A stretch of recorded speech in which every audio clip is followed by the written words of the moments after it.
दोस्तों ऐसे तो बिहार में अभी शिक्षकों की लड़ाई का मुद्दा इतना ज्यादा गर्म है कि टीआरई 4 को लेकर चर्चाएं थोड़ी कम हो गई है, लेकिन शिक्षा मंत्री हर अगले दिन आपको कुछ ना कुछ इस पर बोलते हुए नजर आ रहे हैं और हर बात में उनकी जो टीआरई 4 का प्रारूप है वो आ रहा है। और कल कुछ और अलग अलग सोर्सेस से जो अपडेट निकल कर आ रही है उसके अनुसार से आपको टीआरई 4 पर अब क्या सहमति बनानी चाहिए, क्योंकि लगातार शिक्षा मंत्री कह रहे हैं कि अब इंपॉर्टेंट है कि आप प्रिपरेशन करिए। तो क्या सहमति बनानी चाहिए आपके माइंड में और कैसे इसको आगे प्रोसेस करना चाहिए, वो चीज मैं आपको यहां पर विद डेट्स और विद पैटर्न क्या हो सकता है इन सबको लेकर मैं आपको यहां पर कुछ चर्चा करने आया हूं। सबसे पहले तो आप देखिए, पिछले कई दिनों से मैं वीडियो तो नहीं बना रहा था लेकिन टेलीग्राम पर आपको सारी अपडेट दे रहा था। ये कई सारे अपडेट आपको पिछले 2-3 दिनों से देखने को मिले होंगे अलग अलग जगह पर। ये देखिए, ये वाला है ना, 10 दिन में रिक्ति वाला, ये वाला है, ये वाला है ना। अभी एक क्या कहते हैं टीआरई 4 को लेकर भी जो है मतलब कई सारी चीजें उन्होंने की है, तो उस बीच में कई सारी चीजें निकल कर आई।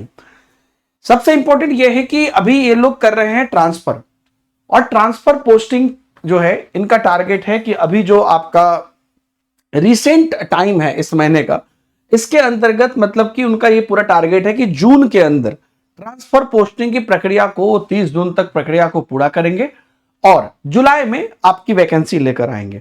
तो अगले एक हफ्ते के भीतर पूरे प्रदेश से शिक्षक की रिक्ति जुटा लेगा और जिलावार तैयार किया जाएगा और इसी के आधार पर टीआरई 4 के तहत जो है शिक्षक की नई भर्ती की अधियाचना बिहार लोक सेवा आयोग को जाएगी।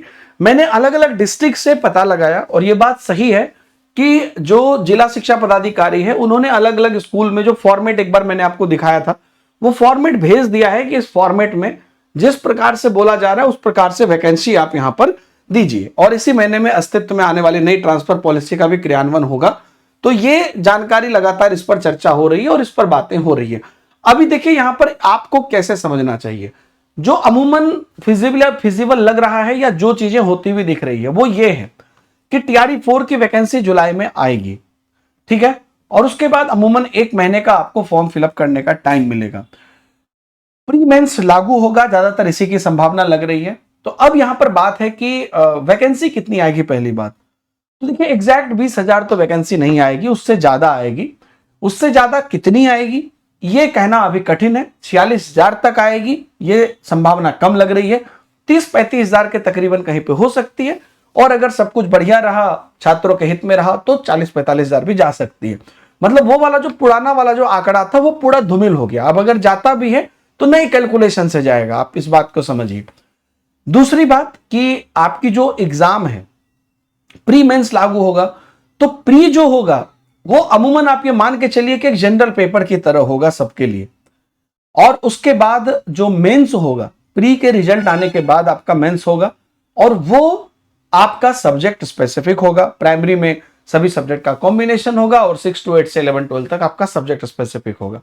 प्री में जनरल पेपर में अभी रिसेंट आपने केवीएस एनवीएस देखा, प्री मेंस का पैटर्न किया था, तो उन्होंने जिस प्रकार से पैटर्न किया था अमूमन आप रखिए वही संभावना है। जनरल स्टडीज, बिहार जीके इत्यादि की पोर्शन को ये ज्यादा रख सकते हैं। बाकी ये देखना काफी इंटरेस्टिंग होगा और कई प्रकार के ब्लूप्रिंट हमने देखे हैं और उसके आधार पर हमारा भी अनुमान है, लेकिन मैं कुछ भी आपको अभी दिखा नहीं इसलिए रहा हूं क्योंकि जब तक ऑफिशियल नहीं आता है हम इसको नहीं मानेंगे।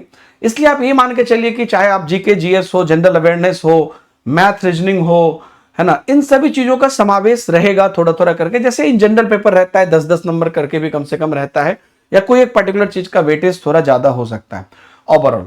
तो ये वाला जो पूरा फॉर्मेट है वो पालन होगा और उसके हिसाब से अगर जुलाई में आपकी वैकेंसी आती है तो आप ये मान के चलिए कि अक्टूबर लास्ट या नवंबर में जाके इसका प्री होगा, है ना, और उसके बाद उसका रिजल्ट के बाद आपका मेंस निकलेगा। ये एक मैक्सिमम टाइम मैं आपको बताना चाह रहा हूं, अगर सरकार टाइमलाइन जो है एक जैसा गवर्नमेंट का चलता है उस हिसाब से करती है। तो इसमें एक बात यह होगा कि पूरी प्रक्रिया को करने में समय लगेगा, क्योंकि पहले प्री एग्जाम होगा, फिर उसका रिजल्ट निकलेगा, फिर उसके बाद मेंस एग्जाम होगा, फिर उसका भी रिजल्ट निकलेगा, तब जाके उसकी पूरी प्रक्रिया होगी। और तब तक इनका जो है मोस्टली मान के चलिए कि अगला जो जुलाई है, दिसंबर के बाद, है ना, फरवरी मार्च अप्रैल के बाद आपका जो है अगले वैकेंसी की फिर से तैयारी शुरू होगी।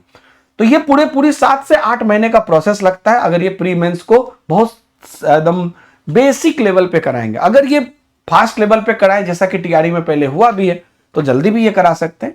लेकिन ये वाला पैटर्न यहां पे रह सकता है, इसकी ये गुंजाइश है। हालांकि अभी छात्रों के लेवल पर कम चर्चा हो रही है। अभी छात्र और शिक्षक, शिक्षक नेता, सभी लोग बिहार में जो दो टीचर की लड़ाई हो रही है या जो भी चीजें चल रही है उन पे लोग ज्यादा आकर्षण और चीजें देख रहे हैं, वीडियोस भी आपको उसी पे ज्यादा मिलेंगे।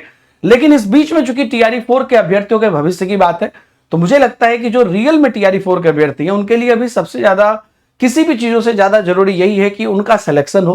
तो मैं यही कहना चाहूंगा कि इन सबके बीच सेलेक्ट तो उतने ही बच्चे होंगे जितनी वैकेंसी है, चाहे 10 लाख फॉर्म भरे।